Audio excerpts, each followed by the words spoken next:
Si tu galères à trouver tes clients, tu es au bon endroit. Il y a 4 raisons récurrentes qui font qu'on a du mal à trouver nos clients et je vais te les développer ici. Comment est-ce qu'on peut dépasser ça?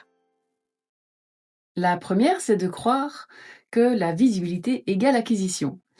Et là, souvent, on se trompe. Alors, on va sur les réseaux, on se crée de la visibilité, on fait des posts, mais ça matche pas.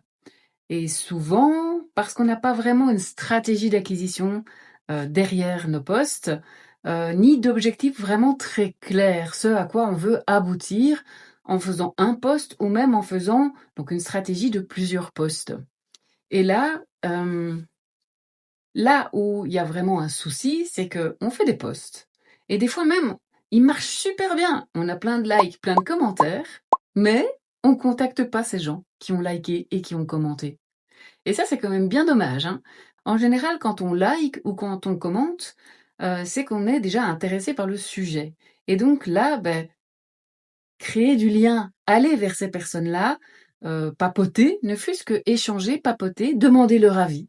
On n'est pas là pour vendre tout de suite, hein, on demande pas ça. On ne dit pas: «Tiens, voilà, j'ai vu que tu étais intéressé par mon poste, boum, voici mon offre». Ah non, non, non, hein, on fait pas ça. Non, mais par contre, on y va: «Bonjour, j'ai vu que tu étais intéressé. Tiens, ce serait sympa que tu me donnes, ton avis, par exemple. Ou est-ce que tu es intéressé par le sujet? Tu es touché par le sujet?» On s'intéresse, on crée du lien, c'est important. La deuxième raison, c'est d'attendre gentiment que les gens viennent à nous. Et non.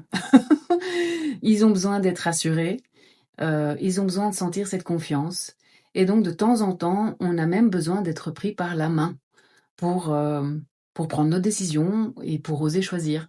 Donc arrêtez d'attendre qu'on vienne à vous, allez vers eux.